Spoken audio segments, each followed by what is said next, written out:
साथियों, आप सभी का हमारे चैनल सॉल्यूशन स्टडी पॉइंट में स्वागत है। का topic Madhya Pradesh assistant professor Madhya Pradesh माध्यमिक शिक्षक चयन परीक्षा मध्य प्रदेश उच्च माध्यमिक शिक्षक चयन परीक्षा नेट सेट एवं हिंदी साहित्य विषय से तैयारी करने वाले साथियों के लिए बहुत महत्वपूर्ण है। आज का हमारा टॉपिक है आदिकालीन स्वतंत्र साहित्य। अगर आपने अभी तक हमारे YouTube चैनल को सब्सक्राइब ना किया हो तो अभी फटाफट हमारे चैनल को सब्सक्राइब कर दीजिए ताकि हमारे आने वाले वीडियो की नोटिफिकेशन सबसे पहले आपको मिल सके। चलिए आज की क्लास प्रारंभ करते हैं। आदिकाल में ही कुछ रचनाएं ऐसे भी प्राप्त होती है जिनको चारों ही साहित्य में स्थान नहीं दिया जा सकता है। ऐसी रचनाओं को डॉक्टर नगेंद्र ने आदिकालीन स्वतंत्र साहित्य तथा आचार्य शुक्ल ने आदिकाल की फुटकल रचनाएं नाम से संबोधित किया है। इस साहित्य को आदिकालीन लौकिक साहित्य के नाम से भी पुकारा जाता है।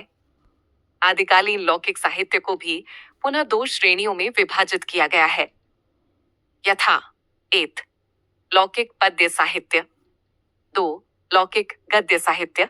लौकिक पद्य साहित्य ढोला, मारूरा दूहा, रचनाकार कवि कल्लोल कुशललाभ, आचार्य रामचंद्र।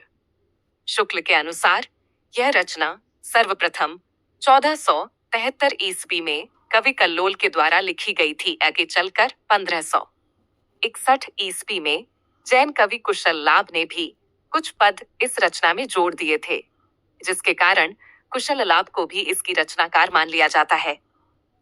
अन्य विशेष तथ्य का सर्वप्रथम संपादन 1934 ईस्वी में नागरी प्रचारिणी सभा काशी के द्वारा करवाया गया था, जिसमें निम्नलिखित 3 विद्वानों का महत्वपूर्ण योगदान माना जाता है। 1 श्री राम सिंह, 2 श्री सूर्यकरण पारीक, 3 श्री नरोत्तम स्वामी। इस रचना में आमेर के कछवाह वंश के अनुसार राजकुमार तोला पुंगल, बीकानेर की राजकुमारी मरवण एवं मालवा की राजकुमारी मालवणी की त्रिकोणीय प्रेम कथा का वर्णन किया गया है। दोहा शैली में रचित इस रचना में वियोग श्रृंगार इसकी प्रधानता मानी जाती है। बीकानेर क्षेत्र में इस रचना की प्रशंसा में आज भी निम्नलिखित दोहा बोला जाता है। सोरठियो दूहो भलो, भली मरवंडरी बात, जो क्षण छाई धन भली, तारा छाई रात, बसंत विलास। रचनाकार अज्ञात। इस रचना का सर्वप्रथम प्रकाशन 1952 ईस्वी में हाजी मोहम्मद स्मारक ग्रंथ में हुआ था। डॉजरो माता प्रसाद गुप्त के अनुसार यह रचना 13वीं शताब्दी की रचित रचना मानी गई है। श्री केशवलाल हर्षदराय ध्रुव इस रचना के सर्वप्रथम संपादक माने गए हैं। इस रचना में कुल 84 दोहे लिखे गए हैं, जिनमें वसंत ऋतु का एवं स्त्रियों पर उसके पड़ने वाले प्रभावों का चित्रण किया गया है। विद्यापति प्रमुख रचनाएं कीर्तिलता 1380 ईस्वी, कीर्ति पताका 1403 ईस्वी, पदावली 1403 ईस्वी। पदावली में मैथिली भाषा का तथा कीर्तिलता व कीर्ति पताका रचनाओं में अवहट्ट भाषा का प्रयोग हुआ है। पदावली में मैथिली भाषा का अत्यधिक सुंदर प्रयोग करने के कारण इन्हें मैथिल कोकिल के नाम से हैमी पुकारा जाता है। पदावली में जयदेव कवि द्वारा रचित गोविंद की रचना शैली का प्रयोग किया गया है, जिसके कारण इनको अभिनव जयदेव के नाम से भी पुकारा जाता है। इनके प्रशंसकों द्वारा इनको कुल 16 प्रकार की उपाधियां प्रदान की गई हैं। पदावली में राधा एवं कृष्ण की रासलीला का चित्रण किया गया है। हिंदी साहित्य में कृष्ण को काव्य का विषय बनाने वाले सर्वप्रथम कवि विद्यापति माने जाते हैं। कीर्तिलता में इनके आश्रयदाता राजा कीर्ति सिंह की उदारता, दानशीलता एवं युद्ध वीरता का वर्णन किया गया है। आचार्य हजारी प्रसाद द्विवेदी ने कीर्तिलता रचना को भृंग भृंगी संवाद कहकर पुकारा है। कीर्ति पताका में इनके एक अन्य आश्रयदाता राजा शिव सिंह की उदारता एवं वीरता का वर्णन किया गया है। समीक्षकों के अनुसार ये शैव मतानुयायी कवि माने गए हैं। इन्होंने भगवान शिव की स्तुति में कुछ पद भी लिखे थे, जिनको प्रायः नृत्य के साथ गाया जाता है। उन पदों को हिंदी साहित्य में नचारी के नाम से जाना जाता है। जयचंद प्रकाश रचनाकार भट्ट केदार। जयमयंक जस चंद्रिका, रचनाकार मधुकर कवि। ये दोनों रचनाएं वर्तमान में प्राप्त नहीं होती है। दयालदास सिद्धायत द्वारा रचित राठौदा री ख्यात रचना में इन दोनों रचनाओं का उल्लेख मिलता है। भट्ट केदार एवं मधुकर कवि दोनों ही कन्नौज के राजा जयचंद के आश्रित कवि माने गए हैं। इन दोनों रचनाओं में जयचंद की वीरता का वर्णन किया गया है। रणमल छंद, रचनाकार श्रीधर व्यास, रचनाकाल 1397 ईस्वी 1454 विक्रम संवत। इस रचना में ईडर प्रदेश के राठौड़ वंशीय राजा रणमल की युद्ध वीरता का वर्णन किया गया है। वर्तमान में इस रचना के केवल 70 पद ही प्राप्त होते हैं। डॉक्टर दशरथ शर्मा ने इस रचना के पदों का स्वसंपादित रास एवं रासान्वयी काव्य रचना में संकलन किया है।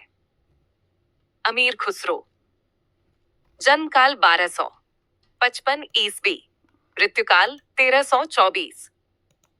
जन्म स्थान ग्राम पटियाली, जिला एटा, उत्तर प्रदेश। मूल नाम अबुल हसन, उपाधि खुसरो सुखन। इनको यह उपाधि मात्र 12 वर्ष की अल्पायु में ख्वाजा इजुद्दीन द्वारा प्रदान की गई थी। ये नाम तुर्क ए अल्लाह, तोता ए हिंद, हिंदुस्तान की तूती, प्रमुख रचनाएं 1 खालिक बारी, 2 नू सिपहर, 3 2 सुखने, 4 मुकरियां, 5 गजल, 6 पहेलियां, 7 नजरान ए हिंदी, 8 हालात ए कन्हैया। ये हिंदू इस्लामी समन्वित संस्कृति के सर्वप्रथम प्रतिनिधि कवि माने जाते हैं। ये हिंदी साहित्य में खड़ी बोली का प्रयोग करने वाले सर्वप्रथम कवि भी माने जाते हैं। डॉ राम कुमार वर्मा के अनुसार ये अवधी भाषा के भी सर्वप्रथम कवि माने जाते हैं। हिंदी साहित्य में अवधी एवं उनकी भाषा के भी सर्वप्रथम कवि है। ब्रज मिश्रित भाषा का प्रयोग करने वाले सर्वप्रथम कवि भी माने गए हैं। आदिकाल में मनोरंजक साहित्य लिखने वाले कवि माने जाते हैं। इनकी खालिक बारी रचना एक उपशब्द कोशीय रचना मानी है। इस रचना में हिंदी, अरबी, फारसी, तुर्की इन 4 भाषाओं के शब्दों का प्रयोग किया गया है। यह रचना इन्होंने ग्यासुद्दीन तुगलक के पुत्र को भाषा ज्ञान देने के उद्देश्य से लिखी थी। नूर सिपहर रचना में भारत में बोली जाने वाली विविध बोलियों का विस्तार से वर्णन किया गया है। इनकी समस्त रचनाओं का सर्वप्रथम संकलन 1922 ईस्वी में ब्रज रत्नदास के द्वारा जवाहर खुसरवी के नाम से किया गया था। इनकी समस्त रचनाओं का दूसरा संकलन 1922 में ब्रज रत्नदास नामक विद्वान के द्वारा नागरी प्रचारिणी सभा काशी के माध्यम से खुसरो की हिंदी कविता के नाम से किया गया था। लौकिक गद्य साहित्य राउलवेल, रचनाकार का नाम रोड़ा कवि, रचनाकाल 10वीं शताब्दी। यह हिंदी साहित्य के सर्वप्रथम चंपू काव्य मानी जाती है। यह रचना सर्वप्रथम प्रस्तर शिलाओं पर लिखी गई थी। इस रचना का शिलांकित रूप वर्तमान में मुंबई के प्रिंस ऑफ वेल्स संग्रहालय में सुरक्षित रखा गया है। इस रचना में राडल नामक नायिका के सौंदर्य का नक्शिख वर्णन किया गया है। हिंदी साहित्य के नक्शिख वर्णन परंपरा की सर्वप्रथम रचना मानी जाती है। इस रचना में राजस्थान की प्रधानता सहित 7 प्रकार की बोलियों के शब्दों का प्रयोग किया गया है। उक्ति व्यक्ति प्रकरण, रचनाकार पंडित दामोदर शर्मा, रचनाकाल 12वीं शताब्दी। बनारस एवं उसके आसपास की लोक संस्कृति का वर्णन किया गया है। इस रचना में व्याकरण के नियमों का भी ध्यान रखा गया है, जिसके आधार पर यह माना जाता है कि हिंदी में 12वीं शताब्दी से ही व्याकरण का ध्यान रखा जाने लगा था। वर्ण रत्नाकर, रचनाकार ज्योतिरीश्वर ठाकुर, रचनाकाल 14वीं शताब्दी। इस रचना में मैथिली भाषा का प्रयोग किया है। इस रचना को मैथिली का विश्वकोश भी कहा जाता है। विषय वस्तु के आधार पर यह शब्दकोशीय श्रेणी की रचना मानी जाती है। इस रचना का सर्वप्रथम प्रकाशन डॉक्टर सुनीत कुमार चटर्जी एवं पन बबुआ मिश्र के द्वारा बंगाल